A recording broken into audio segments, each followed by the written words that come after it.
ஒரு தலைவன் எப்படி இருக்கணும்னா வந்ததெல்லாம் பேசிடக்கூடாது. வந்ததெல்லாம் பேசுறவன் தலைவன் கிடையாது. வாயில வர்றதெல்லாம் பேசுறது. இன்னைக்கு விஜய் மாண்புமிகு முதலமைச்சர் விஜய் ஒரு வழிகாட்டியாக இருக்கணும். ஒரு தலைமுறையை இன்னைக்கு பால்படுத்திக் கொண்டிருக்கிறார் ஒரு முதலமைச்சர். இளைய தலைமுறையை பால்படுத்திக் கொண்டிருக்கிறார் என்றால் மிகையாக. ஒரு சட்டமன்ற வரலாறு, ஒரு முதலமைச்சருக்குரிய தகுதி இருக்கு. ஒரு நடிகராக இருக்கும் போது பேசுவது பேச்சு வேறு, பொது மேடையில் பேசுவது வேறு. ஆனால் சட்டமன்றத்தில் உரையாற்றுவது என்பது மிகவும் நாகரீகமாக. மூதறிஞர் ராஜாஜி இருந்த அந்த சேர்,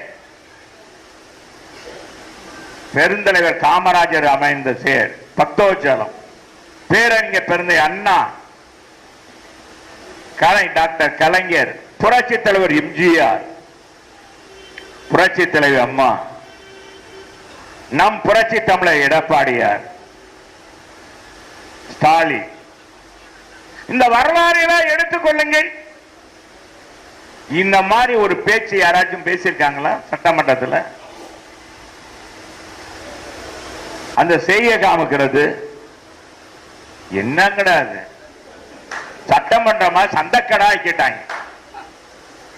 பதவி வரும்போது பணிவு வர வேண்டும், துணிவு வர வேண்டும். தோலா தலைவன் சொன்னதுடா. நீ தலைவன் உச்சரிக்க உனக்கு என்ன யோக்கியதை இருக்கு? கடமை கண்ணியம் கட்டுப்பாடு என்று அண்ணா சொன்னார்.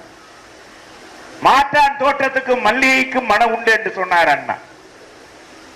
நீ என்ன அறவேக்கடுத்தனமா சட்டமன்றத்தில் என்ன பேசுற? நீ என்ன யோக்கியனா? பரம யோக்கியனா நீ விஜய்? நான் கேட்கிறேன், நீ விஜய் கை நீட்டி பேசுகிறேன். முதலமைச்சர் விஜய் அவர்களே, நீ சொல், நீ யோக்கியமானவன் சொல். சொல்ல முடியுமா? ஒரு படத்துக்கு எவ்வளவு வாங்கின? எவ்வளவு வெளியே சொல்லி இருக்கிறையா? நீ நடித்த புலி படத்துக்கு 15 கோடியை வாங்கிட்டு குறைந்த கணக்கு காமிச்சு அதை கண்டுபிடித்து 1.5 கோடி கட்டியவன் நீ. நீயே ஒரு களவாணி. அடுத்தவனை களவாணி சொல்ல உனக்கு என்னடா யோக்கியம் இருக்கு? நீ ஒருவரை சுட்டி காட்டுற. வெளிநாட்டில இருந்து ஒரு பாமரன் கார் இறக்குனாலும் சரிங்க, உனக்கு இவ்வளவு பெரிய கார் எப்படி வந்தது?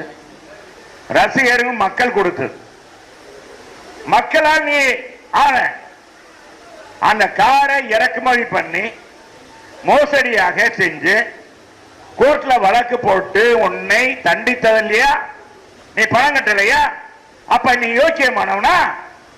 சரி, நாளைக்கு 41 பேருக்கு அரசாங்க பதவியை தூக்கி கொடுத்துருக்கீங்க, வரவேற்கிறோம், கொடுங்க. இறந்தவங்க குடும்பத்துக்கு பாதுகாப்பு வேணும். ஏன்னா 10 பேர் அதுக்கு முதல்ல இறந்து போட்டான், அவன் என்னடா பாவம் செஞ்சான்? அந்த குடும்பம் என்ன பாவம் செஞ்சது? சரி விஜய் அவர்களே, நான் கேட்கிறேன், முதலமைச்சர் உன்னை பார்த்து கேட்கிறேன், நீ நீதிமான், நான் இந்த மாற்றத்தை கொண்டு வர போகிறேன், இதுக்கு முன்னாடி இருந்தது நிறைய வேறு அப்படின்னு சொல்ற நீ, இனிமேல் விபத்துல இறக்குற அனைவருக்கும் அனைவர் குடும்பத்தும் கொடுப்பியா? வெள்ளத்துல பாதிக்கப்பட்டு இறந்தாங்கன்னா கொடுப்பியா? இல்ல விபத்துல யாராச்சும் வேணும்னா போய் பஸ் ஏதோ லாரி விபத்துல இறங்குறான்னு யாராச்சும் வேணும்னு இறப்பாங்களா? அவங்க குடும்பத்துக்கு கொடுப்பியா? பின்னால என்ன இருக்குன்னு கூட தெரியாத அறமுட்டாள்தனமா அறவேக்காடுத்தனமா செஞ்சுட்டு இன்னைக்கு எல்லா 2 கட்சியும் ஒண்ணு ஓடு ஓடு ஓடுன்னு. நீ தான் முதல்ல ஓடணும், நீ தான் ஓடணும், அரசியலை விட்டே ஓடணும். ஓடுற காலம் வரும் விஜய், ஓடுற காலம் வரும். அன்னைக்கு அண்ணா திமுக இருக்கும், இங்க இருந்து சில பேர் போயிருப்பான், போனவரை பற்றி கவலையே இல்லை, இந்த இயக்கத்துக்கு பாடுபட்டிருப்பான். நான் அவருக்கெல்லாம் நேர் எடுக்க விரும்பல, அவர்களுக்கு நேர் எடுக்க விரும்பல. இந்த இயக்கத்தில் பாடுபட்டிருப்பார்கள், கோபதாபத்தில் போயிருப்பாங்க, திரும்ப வரலாம், எங்களுக்கு அவளை பற்றி கவலை இல்லை. ஆனா சரி வர்றவங்களா சேர்த்துக்கிட்டீங்க, நீ என்ன யோக்கிய? வரவனா யோக்கியனா? அதுமே வழக்கு இல்லையா?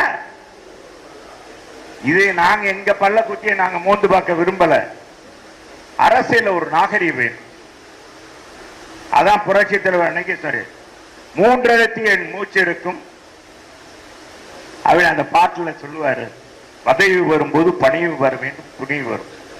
மரியாதை கொடுக்கணும், அடுத்தவங்க மதிக்க தக்கணும். அண்ணா அவர்கள் இருந்த அவை அது. இன்னைக்கு இருக்காரு நம்ம சபாநாயகர், அவர் இந்த இயக்கத்தில் இருந்து அரும்பாடுபட்டவர் தான். இன்னைக்கு சபாநாயகரா இருக்காரு. நீ எல்லாரையுமே கேவலமா பேசுறிய.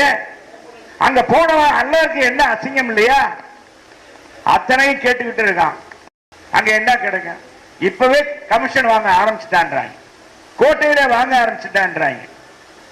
நீ இது எப்படி வரத்தான் போகுது? எவ்வளவு நாளைக்கு தான் நீ இது மறைச்சு வைக்க முடியும்? அன்னைக்கு தெரியும், வெட்ட வெளிச்சமா